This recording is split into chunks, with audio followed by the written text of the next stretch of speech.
Good afternoon. Hello, everyone. I'm just trying to add Saut. So maybe I'll use this time to introduce the project that we are working on, and if everything is fine, Saut will join us in a short time, and then he can talk more about his essay on Kartini. Raden Ajeng Kartini. So the project that we have been working on in the past months is called Recalibrate.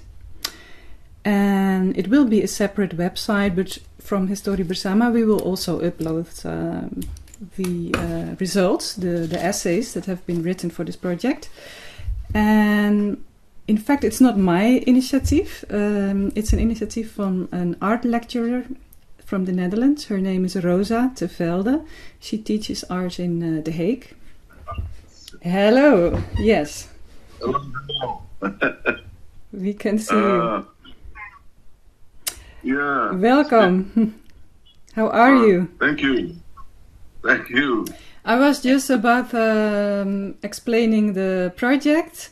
Then I will maybe give some outline. What is this project about and what can we expect? And then we can talk about your essay about Kartini, decolonizing the myth of Kartini. Okay. So, I already explained that the project name is Recalibrate, and that it will be a separate website. There's also an Instagram page, but it will be launched on 17th of August, so right now you cannot yet check it, but soon it will be online, and please keep an eye on our Instagram or social media. We will announce it. It's a project from Rosa te Velde, so both of us got approached by her with the question to write something about the ethical policy that was implemented from 1901. And you chose to write about Raden Ajeng Kartini. I myself also wrote an essay. So the focus was actually on art education or craft schools. But in the end, your piece is more general, more about the meaning or the interpretation of why is this person Kartini so extremely famous? For those listeners who do not know who is Kartini, she was born, or she lived between 1879 and 1904 in Java. She was born in Jepara, Central Java. And today, in the Netherlands, for example, there are eight Dutch street names named after her. So she's quite she's still, of course, not everybody knows her, but it is it is a famous name. And I was surprised to read in your essay that after Anne Frank, she is the best known Dutch language author in the world. So, how come? And I also know that in Indonesia you have Hari Kartini on her birthday, the 21 of April, the Kartini Day. And she's sort of the national and international symbol of Indonesian feminism. However, you question this. You have a lot of questions about that, and you deconstructed the myth that you call it. So maybe we can just start by, I remember that a few years ago you wrote an essay on Max Havelaar, Multatuli. We also had a discussion then, and I also published the translations on Histori Bersama. So when you were asked for this project, you immediately said that you wanted to write something about Kartini. So I'm curious, what triggered you? Why her?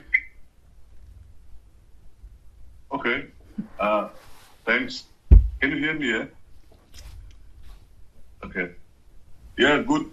afternoon, evening from Jogja to all of you, especially in Holland.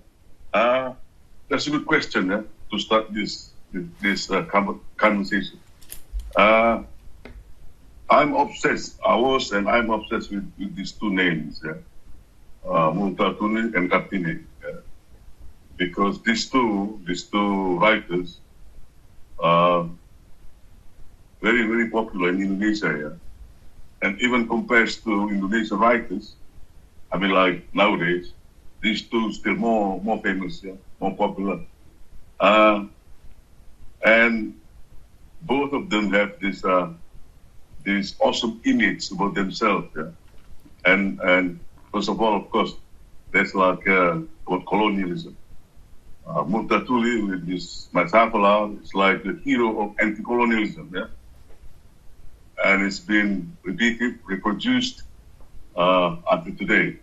Kartini the same too. Kartini was pictured, mythologized as a nationalist,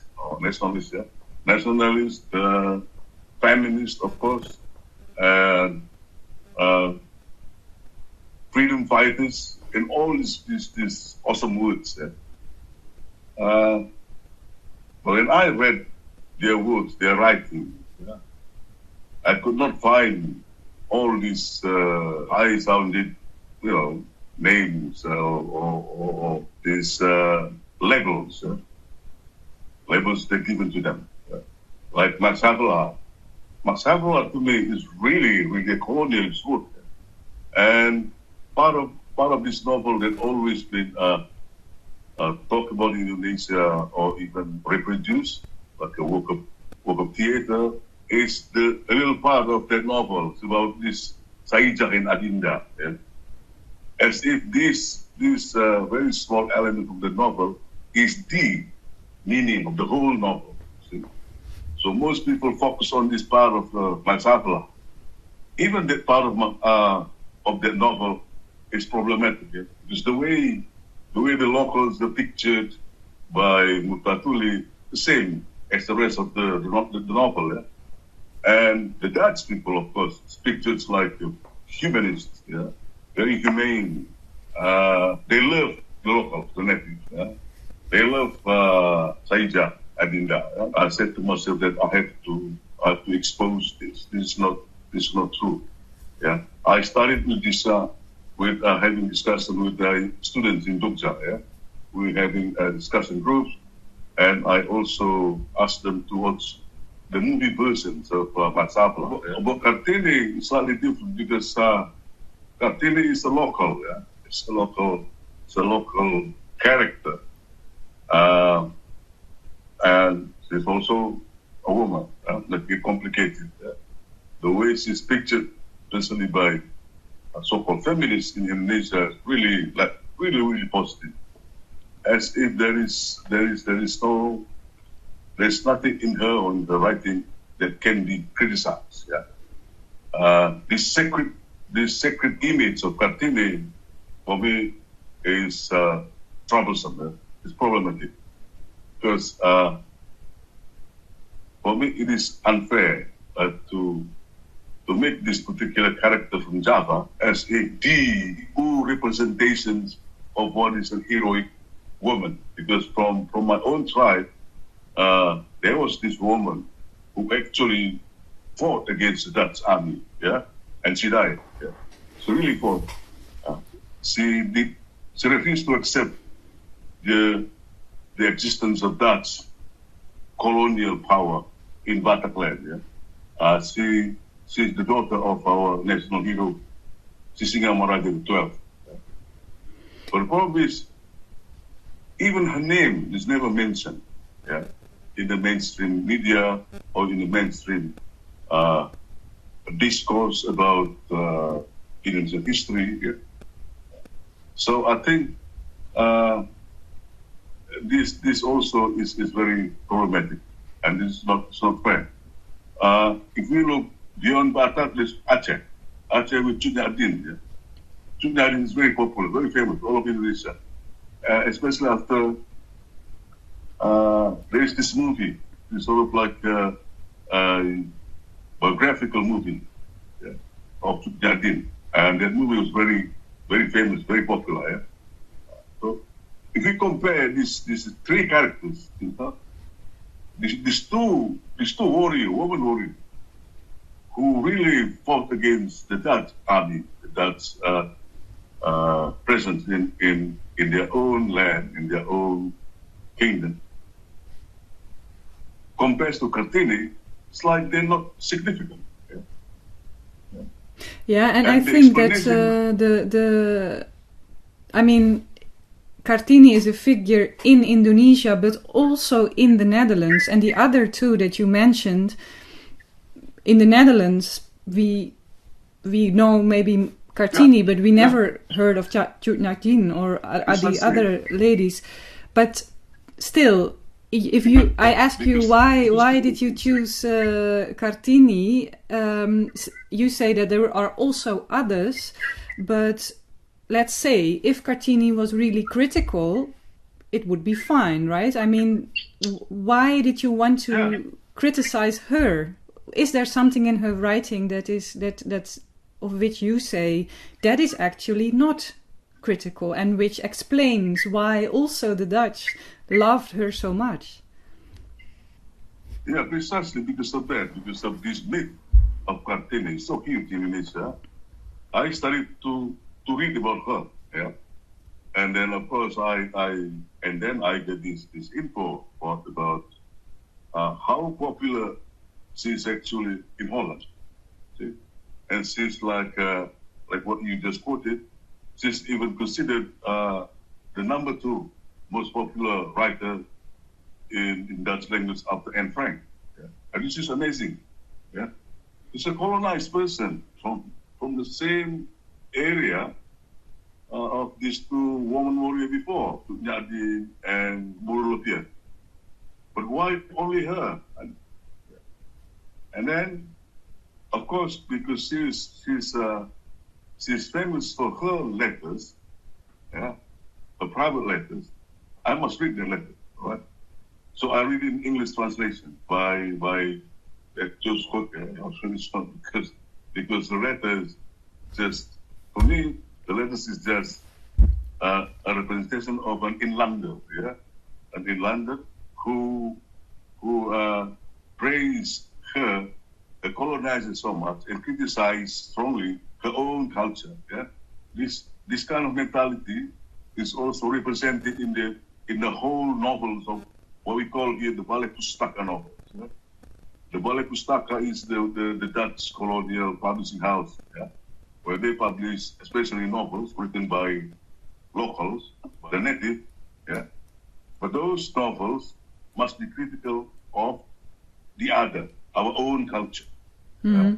So critical that actually our own culture, our own other is represented as really negative. And he started from the one of the most famous Balai Pustaka novels. It's called Siti Nurbaya, Siti Nurbaya, and so. So this mentality, Kartini's mentality, is actually very similar to the mentality of the Balai Pustaka novelists. The way they represent, the way they picture their own culture is so negative. So that is also on the other hand, the same with Max Havelaar criticizing the local leaders for doing things immoral and stuff, and that is the comparison with Kartini then. But Kartini is a foreigner, But talking about the locals, I'm talking about the native, the native who actually is sadomasochist native, right? They love to hate themselves, right? And this is the problem, and also because I see most of the writings about Kartini basically praises, uncritical praises. She's a feminist, she's a freedom fighter, and of course, she's a very educated woman because writing in the colonial language is considered really, really civilized, really educated, really intellectual. This problem. So I must write about it. That's the reason. Yeah. And did you gain some new insights while writing? Because, okay, you had this, you were already critical or questioning her the glorification of her. But while writing, did you discover, new things? Was it worse, or did you also found maybe some criticism within her works, or did you, what was the writing process like? Yeah, of course, I focus mainly on the so-called her feminism, all right? Because this is the point that's always been the point of praises, given to her, especially by so-called Indonesian feminists, or the Indonesian writers, always to defend the feminist.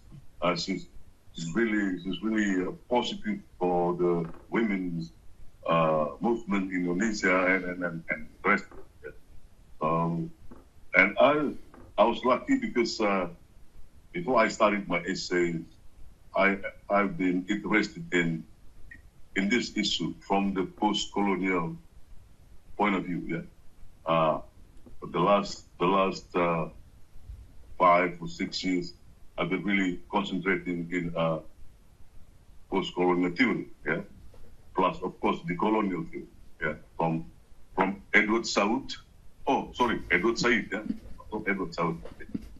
From Edward Said down to nowadays. And then nowadays, of course, this is the post-colonial feminists who are very, very interesting. It's like this younger Indian woman writer Mohanty, and the colleagues, also the black woman writers, like bell hooks and all these awesome writers.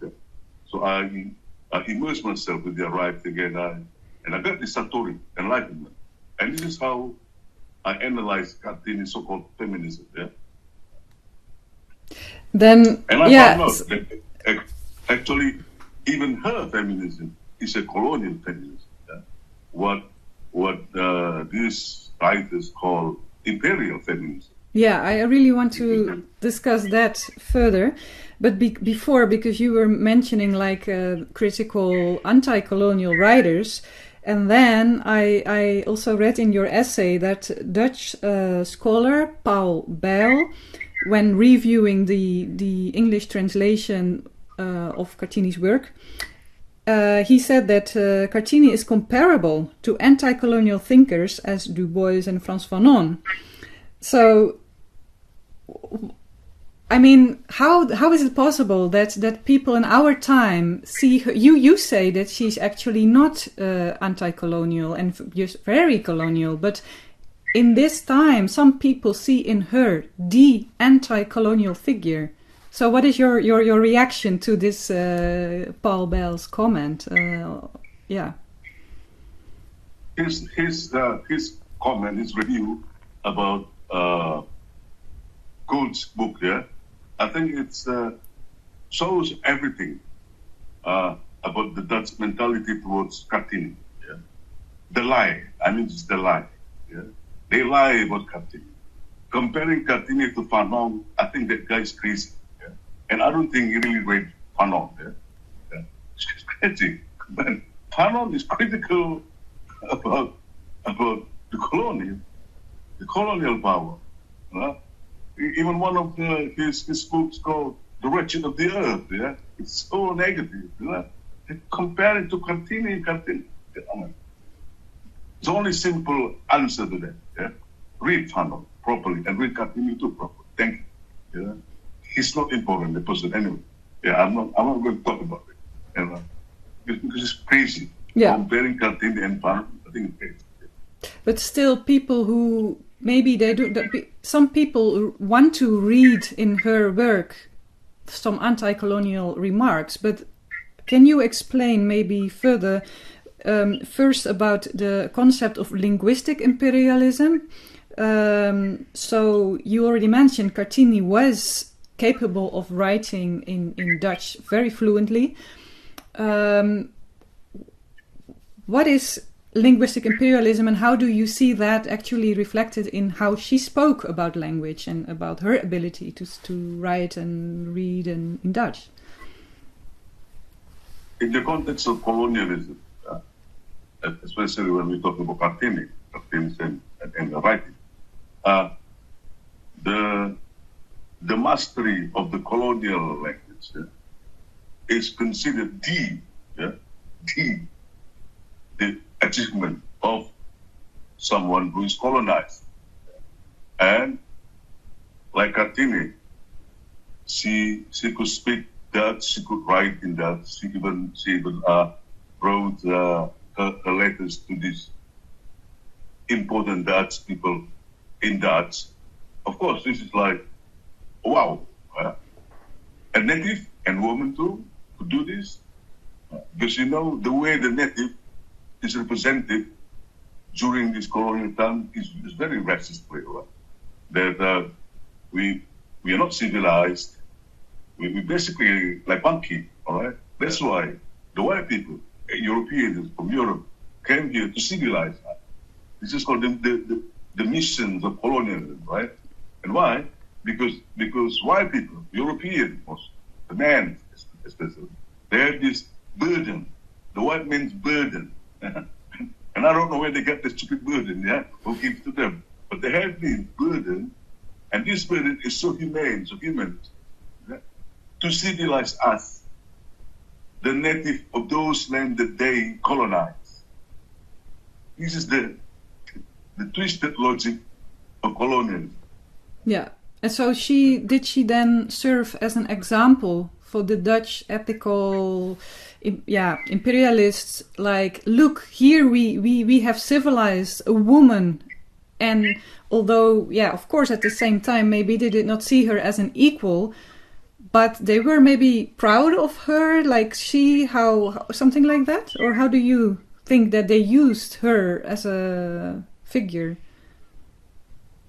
I think that's precisely the point why Kartini, until today, is so popular in Holland, in the Netherlands, that even gave her street names, right?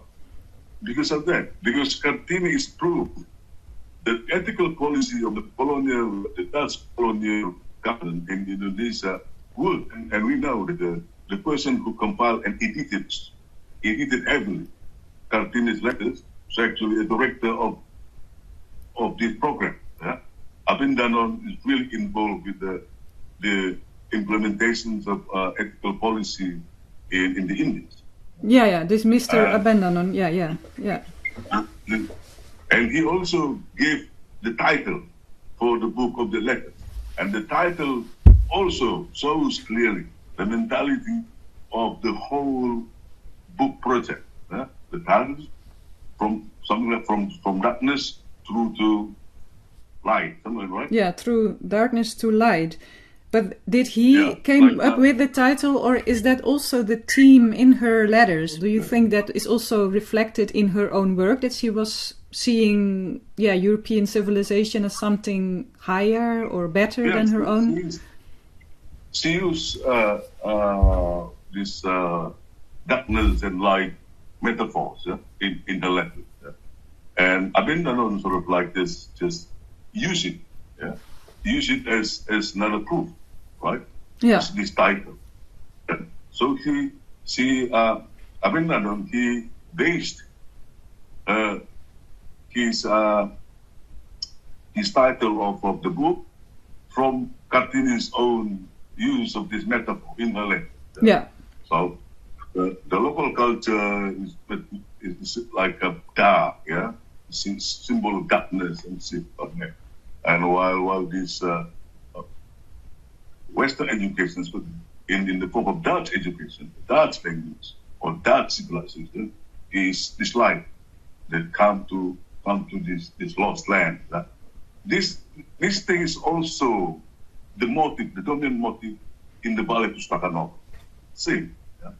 So these were novels that were not a threat to the colonial regime. They were acceptable. They were respecting the status quo in a way. They were not radical. Yeah. Yeah, they're not. They're writing their opinion, their mentality to the colonial Dutch power is not a threat. It's not not just a that. threat. It's Yeah. actually proving that they are needed in this. You see, their educations, their so-called technologies, their language, their literature, and their civilization is needed, but it's colonized native. It's proven by Kartini and the Velde Yeah, That's and yeah. The enemy of the Dutch, you cannot find their names as street names in Holland. No? Soekarno. No, Soekarno not. Sisingan Maharaja, Chunyadin, we'll never find. It's the enemy. People who refuse us. But people who accept us, even praise us, glorify us, Kartini, whoever, and okay, put their name on our streets. Yeah, actually, I think there is a new. They are making also naming a street after her, but yeah, it's a very political move, and I think that in the past years, what we have seen also when we were, involved in criticizing this Dutch research project, that, what I notice is there is also a continuation in let's say, if we had the ethical imperialist in 1900 saying that, we have to do something in return, so they had a discussion with the conservatives who did not want to do something in return, and the ethicists thought, we are better, we are the good colonizers. Yet in our time, I think we still see, and these are the people that also, I think, still embrace Kartini as a symbol of feminism and anti-colonialism. They do not see their own position in this current time and how they are actually still keeping a system intact and are not anti or decolonial at all. So I think that we should go to the you already mentioned the term of imperialist feminism, and I think it's also still this concept. Maybe you can explain what it is, and then maybe we can also relate it to our time, because that will explain maybe better what you mean, why Kartini's criticism of her own culture fits in what the colonial powers want to hear. Yeah. What do you understand as colonial feminism or imperialist feminism? Imperial feminism is a kind of feminism that use European women, the representation of European women as a universal issue that also applicable to non-European people, like to Indonesian women. And of course, it is still blindly believed by many contemporary Indonesian feminists. Yeah, like the idea of woman as a universal thing. So there's no difference between European women and Indonesian women. Yeah. So, there's no class difference. There's no class difference. There is no race difference. Yeah? Even though in practice these two is very dominant. See? Yeah. So in case of Kartini, how did she express in terms of feminism? Yes, it's the beginning. See, you see, Kartini read all these pop novels, so-called early feminist work in Holland. Yeah? And she's very influenced by this work. So, it's like women in Europe, they try to get rid of the oppression by patriarchy, for instance, by white male patriarchy. Yeah? And Kartini, as a reader, read it and thought that those women writers actually, when they talk about women in their work, Kartini also part of it. Yeah? Kartini is probably part of it too. Because Kartini never realized that she's been colonized. Yeah? She's being colonized by these people, including those women writers that she admired. Yeah? They're part of the colonial power. And the lack of understanding about this reality is so dominant in all her writing. Not just the letters, but also the memorandum, the public memorandum that she wrote for the in this government in Batavia. Because she was asked, yeah? And that memorandum is very famous because of the title, "Educate the Javanese." Yeah, the title. Yeah. But if you read very carefully, even this memorandum has that same motive as her letters. Yeah. It's like the way Kartini also look at the woman's problem in quote, for me, always in quote, yeah, in her own culture. Yeah. We know that Kartini is an aristocrat woman from the aristocrat class, yeah. But the way she wrote about her people, as if she knows also the people down there, yeah, the common people, yeah. She never actually meets with them. So you think that she talks in general about Javanese women and not differentiating between what, let's say, the women in more lower classes needed, while she, as an aristocrat woman, had very different challenges than the women from the farmers, the workers. She talks about the common Japanese woman the same as the European woman, the Dutch woman, talks about native woman. See, always from their own perspective, and what they think right or good must be right and good for those people. Kartini, as aristocrat young woman, thinks that what's good for her, what's right for her, must be good and right for those common women too. Yeah, and in that they don't include that the colonial occupation and oppression is a problem. Is that what you mean? So it's pretending that in Europe the women are already relatively liberated, and so the women in the colonized countries need that liberation too. But in this colonial feminism, colonialism in itself is not a problem, right? It is just normal. Yeah, there is that kind of belief, but also like this, that their own point of view is the only point of view. So the white women, their own point of view, their problem is the problem, and this universal problem for all women in this planet. See, and Kartini repeat this in the context of her own culture. So the way she represents the common Japanese women, in as if it's about herself, but they're different, of course. See, and that's why in that memorandum, she could write,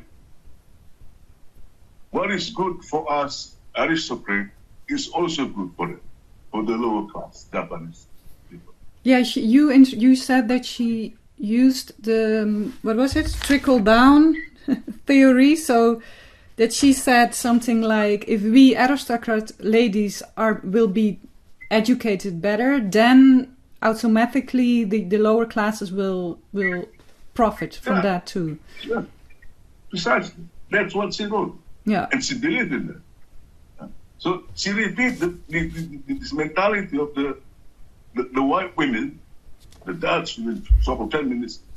They become her heroes. You see. Because they bring what? They bring liberation in a way, or what did you expect then from the European women in that time? Let's say Kartini believed that if she could be like those women, those that she really admired, that she become a free woman, a liberated woman. See, even though she's colonized.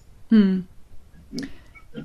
So always, when she talks about the problem in her own culture, Japanese culture, the aristocrat Japanese culture. First thing, she always blamed the culture. Like the women's issue, Islam, always blame it. She never think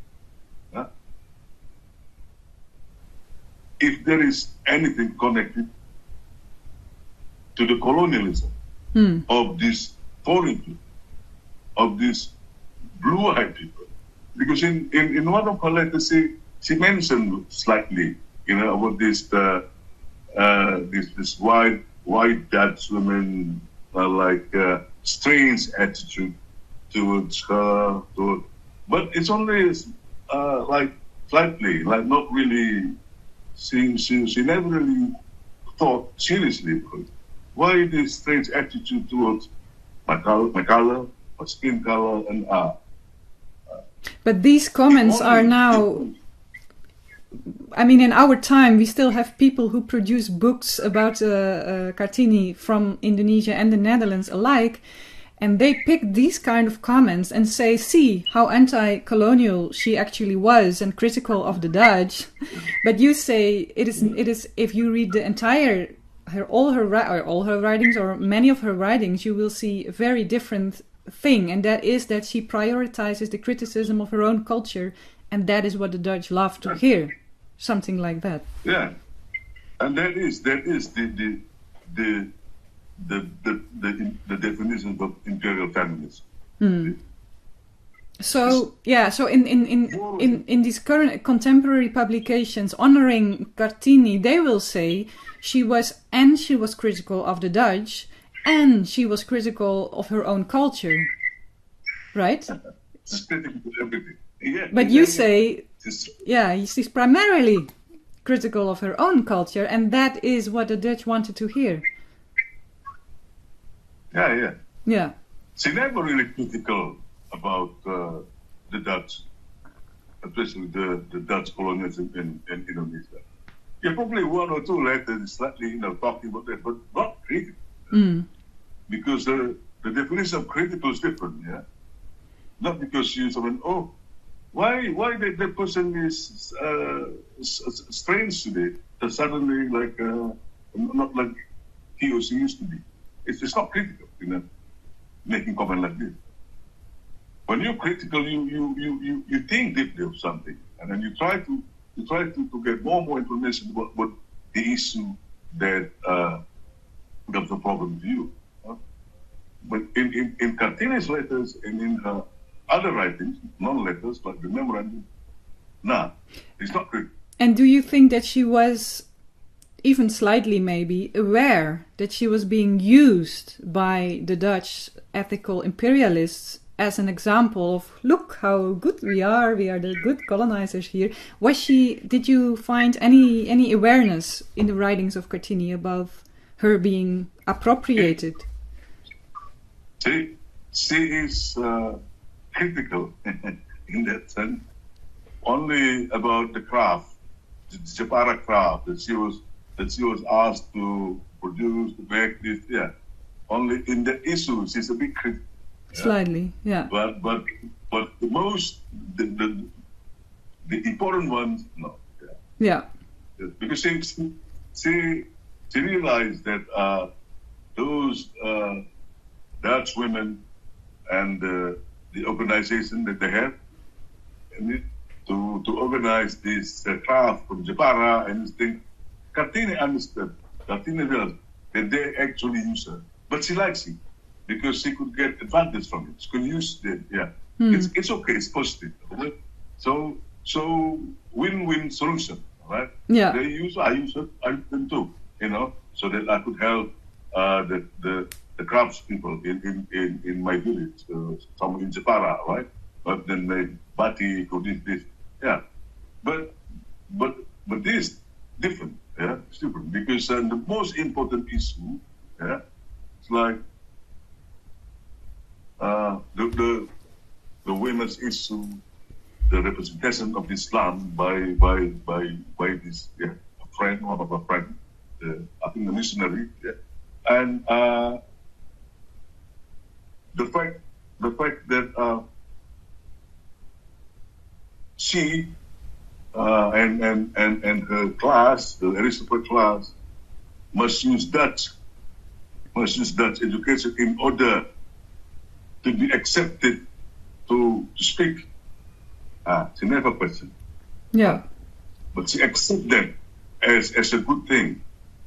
The reason is childish, yeah, and historical, so that she could read books written by Western writers. I mean, this, come on. You know, she's like, you know, she could read novels written by women in the West. She could read, of course, Masabla. And read Ramayana. When they have Ramayana, we have Mahabharata, you have all these things. You have your own local literature. You have Waya and things, you know. Oh, and most of the books that she reads actually pop novels. They're so popular. Are written by women writers. The 19th centuries in England and in Holland, this kind of new writers become very popular, right? And many of them, of course, women writers start to talk about, you know, so she had access to this kind of high quality literature of that time, but European literature. I don't think it's high quality. Yeah? I don't think it's high quality. Yeah. Because many of them, it's pop novels. Yeah, pop novels. Yeah, of course, she could get hold of these novels because she had, you know, awesome friends. Yeah? She had in Batavia, in Holland. She knew people in high places, like this Mr. Abendanon, who was Because like that, because like before, because she could master the colonial culture as a native woman. So she's special. Yeah. That's special. Okay. And how do you think that people will read your essay, as it is sort of, it is, you know, if people really love Kartini and think that she's an example, maybe they don't want to hear what you have to say about her because you're taking her off her pedestal, basically. Yeah. But they must hear me. like they must hear me about Masapla. Yeah. Yeah, I of course I also wrote my own essay for this project, for Recalibrate, and also reflect on this ethical, I mean, the word itself is crazy. How can colonialism be ethical? It cannot be. I think that I see many similarities with our time, that we have this semi-critical people, and then who are not at all questioning the fundamental structure, and then they are welcome, you know. Then Indonesians also from Indonesia are invited to the Netherlands, but people like you who may be more fundamentally critical, then suddenly we don't want to listen to you anymore. I'm blacklisted. Yeah. But if you would, honor Kartini, maybe you will get an invitation from the Netherlands, and you know. I will never honor Kartini. What? I will never honor Kartini. Yeah. Because she's been honored for so many years by so many people. Yeah. So it's about time to dishonor her, but critically. Yeah. Critically. Yeah. And it should not surprise, I mean, that Indonesian people were within this structure, that they became indoctrinated by these colonial ideas. It should not surprise, but honoring them as anti-colonial heroes, that is really, really something different. I think, do you have your conclusion there? Is it an idea that you maybe read for us only the conclusion, the last paragraphs, so that we can... Okay. Most Indonesian heroines, like the essayist, resistance fighter Cut Nyak Dien and her many comrades, are not celebrated internationally. And the reason is that they were truly anti-colonial. They gave their lives in the bloody struggle against Dutch oppression, like the Japanese Princess Raden Ajeng Kartini benefited from. The promotions of Kartini as a brilliant anti-colonial thinker, equaling Frans Fanon, is a myth. The Dutch hyper-focus on her legacy can be explained by the colonial ideas that she produced. Despite her occasional criticism of Dutch rule, she only wanted reform under Dutch leadership. Her mind was so indoctrinated by colonialism that she openly expressed her admiration for European civilization and expected her salvation from it. Nothing in her writing indicates that she thought even once about the idea of her people's independence from the Dutch. Instead, she strongly believed that her people could advance intellectually through Dutch school education, which would in turn benefit the Dutch colonial regime. This is the central thought that she produced through her work, as can be read in most of her letters and other writings. Not only did Kartini hold the classist prejudice that what would benefit the upper class would eventually trickle down to lower classes, she was also fully indoctrinated by linguistic imperialism, feeling a proud superiority because of her Dutch language skills. The fact that her letters were published by high-ranking Dutch officials for the benefit of the Dutch ethical policy program shows clearly just how useful she was for them. Her imperial feminism proven in the end to be another colonial tool. That's it. Okay, yes, thank you. Yeah, I hope that people became curious to read more about Kartini, and then from a very critical perspective. I think it is much needed. And Saut, thank you. I hope that after your article is being published, that maybe someone here in the Netherlands is interested, and maybe an institution will eventually invite you to speak here. That would be really awesome. Drink beer. And then we drink a beer. Yeah. Okay. Yeah. Thank you so much for your time, and see you. Yes. For me, my last words. Yeah, please. About Kartini, do read her letters. Read her letters. Yeah? Don't read other people's comments about her, but read her letters. That's a very good advice. At least the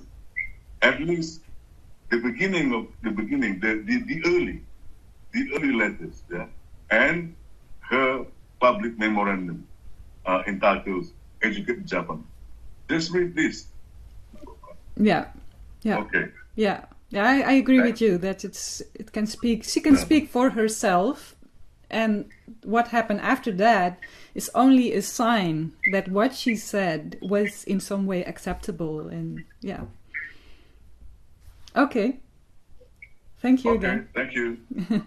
Makasih. Okay. Bye. Bye-bye. Bye.